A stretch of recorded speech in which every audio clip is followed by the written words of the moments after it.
Hello everyone, welcome to Scorcher Toys at Anymoon.com's transformation guide for Yamato's 148 VF1 toy. If you're familiar with VF1 toys, this probably won't be too revolutionary for you, but I'm going to get you there anyways. Let's go ahead and start with the tail fins. You're going to just pull them out. You will see they extend away. Fold the one with the smaller gap over, and then there, and they should lay nice and flat for you. Then just apply a little pressure out on the legs, and fold up your backpack. You'll see on the back of the legs there were little pegs that were in these little slots that are now free. With the backpack out, you can then begin to pull down the legs. You can see there is a slot here and a peg there. You want to free that up and then use your Garwalk joint to continue to bring the leg out of the way. We're just going to do the same thing on the other side. Bring it out and up. Okay, now we got our arms to focus on. You can see there's a little nub midway through this swinging area. So we're going to bring the arm out, and as we do, we're going to bring the bar that it's on vertical. And then you're going to get to that nub, and you're going to have to pull kind of up and toward you to clear that nub. Then go ahead and do the same thing on the other side to get that arm around. Alright, you're already looking pretty close. Let's go ahead and pull out the feet. In doing this, you might have an intake pull away from the body. Don't worry about it. Go ahead and open your feet up, and we will worry about the angle of the feet later when we actually try to stand the toy up.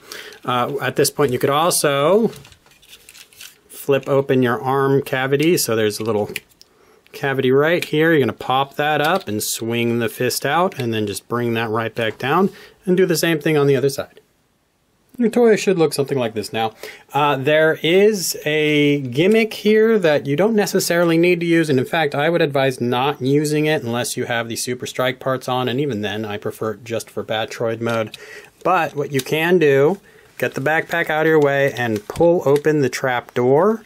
There's this little fin right here. That little fin will break your backpack if you let it. So you need to push that fin down, and then you need to pull up this little hook right here. Then you can bring the backpack down, bring the hook over, and push that whole section in until it clicks. Let's see if we can get it to go. Now this is how that little fin, so you can see there's very little clearance there.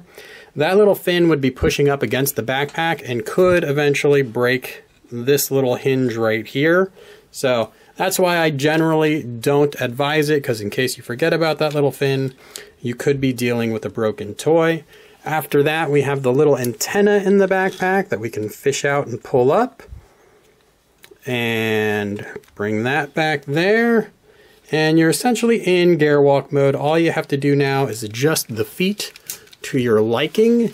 And if you've had these intakes pop out on you during transformation, which is not at all uncommon, go ahead, push them back in, and there you go, Garwalk mode. To begin our transformation to Batroid mode, we're going to go ahead and put that antenna back away. Just need to recess it into the backpack. There are too many Yamato 148 toys out there with bent antennas with stress marks. Don't let that be you. If it's fighting you, just wiggle jiggle, it will go in. And don't forget about it. Make sure you put it away before you start transformation. Otherwise it might get cramped at some point. Then you are going to turn your toy over. We want to free those intakes up. I find that just a little pressure inward does that for me. And then you're going to pull the legs back. And you might as well just go ahead and put them into a Batroid style position now. Like so. There you go. Now we'll concentrate on the head-chest transformation. We're going to begin by bringing a little pressure down on the canopy area, the nose cone, with a little pressure up on the chest plate. And we should be able to just pop that free. I pulled it forward just a little bit. We can bring this whole area back. We don't need to worry about the backpack right now. We don't need to worry about that trap door right now. What we want to do is pull out the heat shield. There are little runner grooves on either side of the chest, and the heat shield within, you just want to pull straight forward. It should be kind of stiff. If your heat shield pops off on you, don't worry, you probably didn't break it. You probably just pulled it forward more on one side than the other, so you're going to need to plug it right back in. Now you can see the bottom of the head coming through now. We're just going to go ahead and help that come up. And keep that trapdoor out of the way. Bring up the head lasers. Doesn't matter what head you got. You want to bring up the head laser at this point. Now the neck has a little base plate. You're going to want to pivot it upward and rotate that head around.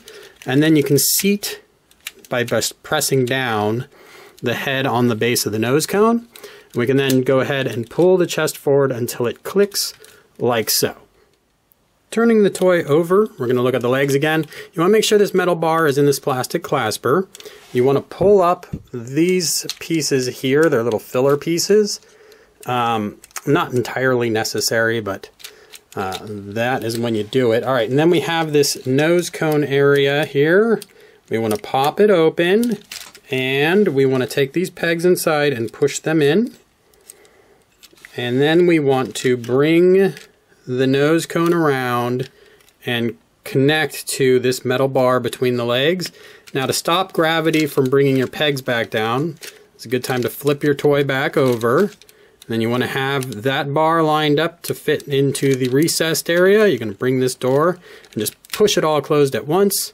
It'll lock together like that for you. Make sure you haven't accidentally closed these side pieces, and then just apply some pressure and it will, this piece will clasp onto that metal bar. These pieces will be on either side. There's actually a little cavity for those pieces to go into. So now we can line them up and apply pressure inward. And they should line up and connect. There we go. So same thing on the other side. Line it up and connect it. So there you go. Push down on your chest, lock that into place, and you're almost there. Now we're going to get the backpack all properly situated. If you haven't brought that hinge up, make sure you do so now.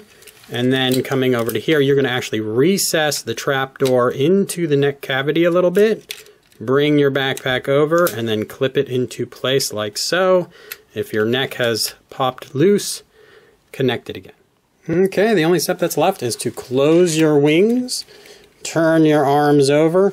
Now, my little filler pieces on the side aren't really connected very well, so don't sweat it if yours aren't either. I don't think it was designed particularly well. But there you go. That is Batroid mode. Visit anymoon.com to see my full review. And as always, thanks for watching.